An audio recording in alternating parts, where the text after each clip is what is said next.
Jaswant Singh ACP traffic, Dwarka district. और ये मेरा इंट्रोडक्शन है। ग्रेजुएशन साइंस ग्रेजुएट हूँ मैं, और 1991 में मैंने ज्वाइन किया था Delhi police as a sub inspector. तो ये मेरा इसमें जगह जगह पोस्टिंगें मिली हैं मुझे, जैसे ट्रैफिक में, थानों में और दूसरी यूनिटों में भी। तो अभी फ़िलहाल में ट्रैफिक के संचालन के लिए मुझे जिम्मेवारी दी गई है as ACP traffic Dwarka sub division के नाम से। अभी मेरे पास जो एरिया है लोकल पुलिस के सब डिवीज़न के मुताबिक ही हमारा ट्रैफिक का एरिया बन चुका है। जो लोकल पुलिस के सब डिवीज़न है, जैसे अभी हमारे पास डावड़ी sub division, Dwarka sub division और नजफगढ़ सब डिवीज़न और छावला सब डिवीज़न, ये 4 सब डिवीज़न है इस द्वारका डिस्ट्रिक्ट की।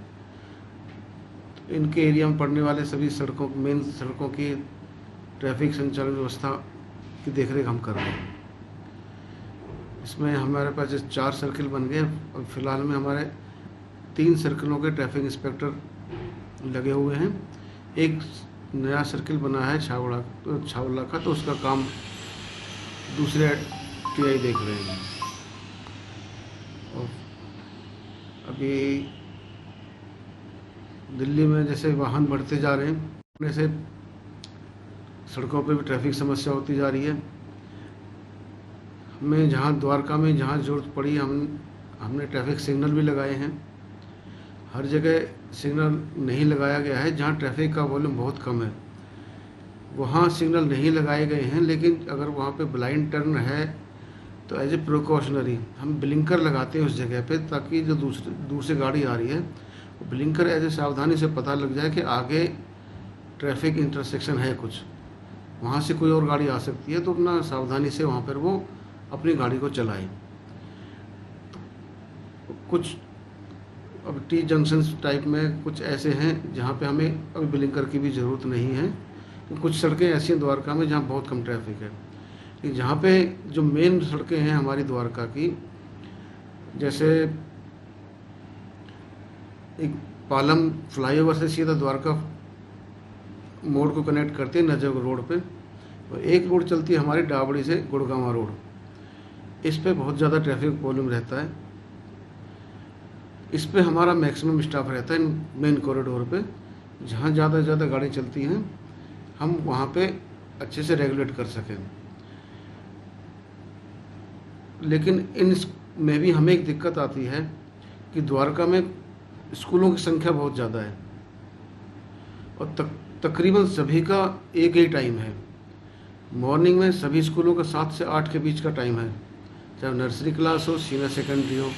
सभी स्कूलों की बसें एक साथ इन सड़कों पर निकलती हैं, और जिन्होंने स्कूल बसें नहीं लगा रखी हैं कुछ पेरेंट्स खुद बच्चों को छोड़ने जाते हैं, और वही सिचुएशन दोपहर को होती है जो छुट्टी होती है। तो उन सिग्नलों पे स्कूल बसों की लाइन इतनी लंबी लग जाती है जो ट्रैफिक में प्रॉब्लम करती हैं।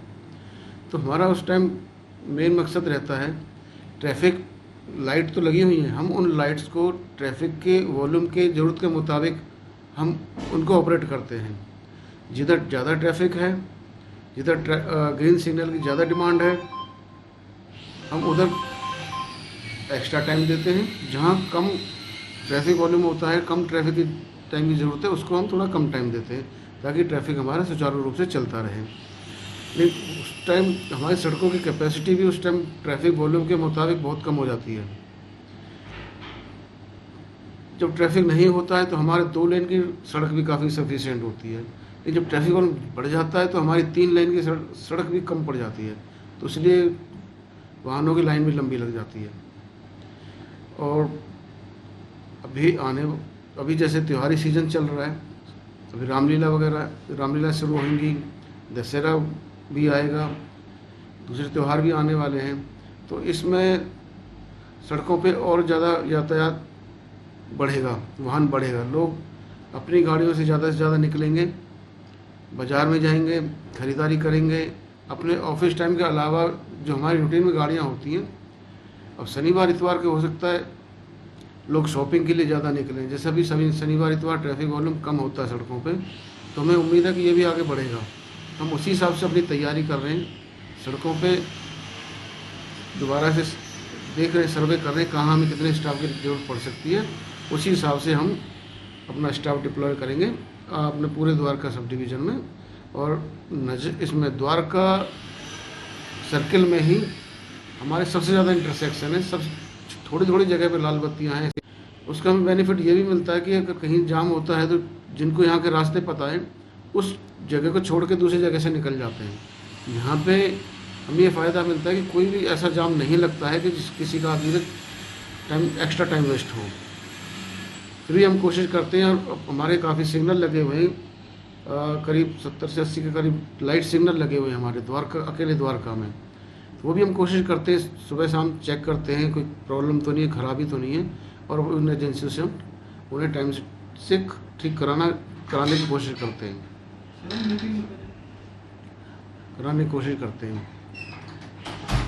तो आगे हमारा थोड़ा ट्रैफिक पुलिस का काम भी बढ़ेगा।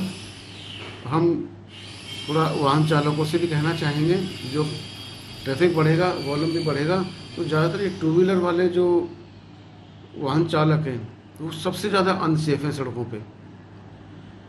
वो अपना हेलमेट ज़रूर लगा के चलें। कई बार खुद की लापरवाही से या उनके बराबर से कोई भी वाहन तेज़ गति से गुजरता है तो उसकी हवा से भी इनका बैलेंस ख़राब हो जाता है। जरा सी टच हो जाए तो टू व्हीलर वाहन नीचे गिरता है और हेड इंजरी से ज़्यादा नुकसान होता है टू व्हीलर सवार को। वो अपना हेलमेट ज़रूर पहन के रखें, गाड़ियाँ अपने ध्यान से चलाएं, और टू व्हीलर जो भी चालक हैं अपनी गाड़ी को फर्स्ट लेन में ना चलाएं। फर्स्ट लेन हमारी एक तो इमरजेंसी व्हीकल्स के लिए होती है, दूसरा जो भी फास्ट मूविंग ट्रैफिक है वो फर्स्ट लेन में चलता है। वो साइड लेने के लिए हॉर्न मारता है, कई बार कुछ ड्राइवरों को जल्दी होती है, लापरवाही करते हैं, वो हॉर्न देने के बाद भी उन्हें साइड नहीं मिलती है, तो कोशिश करते हैं निकालने के बराबर से साइड वगैरह लग जाती है जैसे भी। तो टू व्हीलर को सबसे ज़्यादा नुकसान होता है जब फर्स्ट लेन में चलते हैं, चले हैं या थर्ड लेन में चले तो वो ज़्यादा सेफ रहेंगे। और कहीं भी उनका मोड़ आता है, टर्न लेना है, उन्हें कम से कम 100 मीटर की दूरी से पहले अपनी सही लेन को चुन लें कि उन्हें राइट मोड़ना है तो राइट लेन में आ जाएं, लेफ़्ट मोड़ना है तो लेफ़्ट लेन में मुड़ जाएं।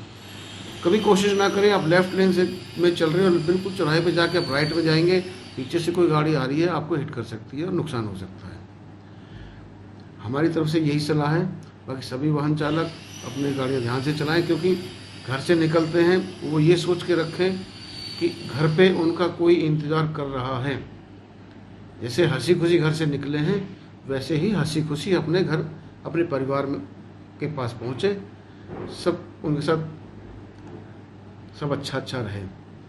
हमारा जो लाइट सिग्नल है उसमें बहुत अच्छी सुविधा है। 24 घंटे होते हैं एक दिन के, हम उसको 48 साइकिल दे सकते हैं। हर आधे घंटे के लिए हम उसका टाइम का फ़र्क कर सकते हैं उसमें। मेनली जैसे आपने देखा भी होगा, हमारा कोई सड़क सुबह को ईस्ट से आने वाला ट्रैफिक हैवी होता है तो उसमें सिग्नल टाइमिंग हमारे ईस्ट वाले लिए ज़्यादा होता है ऑटोमेटिकली, और शाम के टाइम में वेस्ट से आने वाला ट्रैफिक ज़्यादा होता है, ईस्ट से कम होता है, तो वो लाइट सिग्नल का टाइमिंग उधर चेंज हो जाता है। उसका टाइम जो ज़्यादा दे रखा था उसमें से उतना टाइम निकाल लेते हैं, उसकी ज़रूरत मुताबिक छोड़ के उसमें ऐड कर देते हैं। हम कोशिश करते हैं तो पूरे सर्किल का साइकिल टाइम जो है वो भी चेंज ना बढ़े घटे पड़े, वो उतना कि उतना ही रहे, उतने ही टाइम में हमारा वो जो सुविधा सुबह जिसे मिल रही थी शाम वालों को मिल जाए। और हमारा टाइमिंग अलग अलग चलती है, जैसे सुबह को पीक आवर्स सुबह 8 से 11 और शाम को 5 से 8 या 5 से 9 जहाँ भी ज़रूरत पड़ती है। हम सिग्नल्स का टाइम उस हिसाब से रखते हैं, ट्रैफिक वॉल्यूम के हिसाब से। बाकी टाइम में सुबह 11 से लेकर शाम को 5 बजे तक हमारा रूटीन का टाइमिंग रहता है, उसमें तो हर तरफ के लिए बराबर जैसी ज़रूरत है। लेकिन अगर कहीं कोई कई बार क्या होता है, वीआईपी मूवमेंट्स या एम्बुलेंसेज वगैरह हमारे यहाँ से काफ़ी कुछ निकलती हैं। द्वारका में काफ़ी हॉस्पिटल हैं, कुछ हॉस्पिटल क्रॉस करने के लिए भी ज़रूरत होता है, तो जिस टाइम एम्बुलेंस वगैरह आती है तो हमारा स्टाफ उस लाइट सिग्नल को छेड़ देता है, तो ऑटोमेटिकली चला के उसको प्रेफरेंस देते हैं, उसको वापस करते हैं तो टाइम लगता है उसको रूटीन में आने में। और जो आपने बात कही रात को 11 बजे, तो 11 बजे के बाद हमारा लाइट सिग्नल का टाइम हम बहुत मिनिमम कर देते हैं, कम से कम एक आर्म को 20 से 25 सेकंड देते हैं। कुछ रूट्स ऐसी हैं जैसे रात को वहाँ पे कमर्शियल व्हीकल ज़्यादा बढ़ जाते हैं, तो उसके हिसाब से हम इस वजह से हम उनको वहाँ पे छेड़ते नहीं कि रात को, कि हमारे पास पूरी रात में सर्वे करने के लिए या हमारे पास ऐसी जानकारी नहीं है कि कहाँ पे टाइम ज़्यादा चल रहा है। अगर हम इस बारे में रेजिडेंट्स को फीडबैक दें तो हम उस पर कंसिडर करके उसका टाइम ठीक करेंगे ज़रूरत के मुताबिक जैसा है।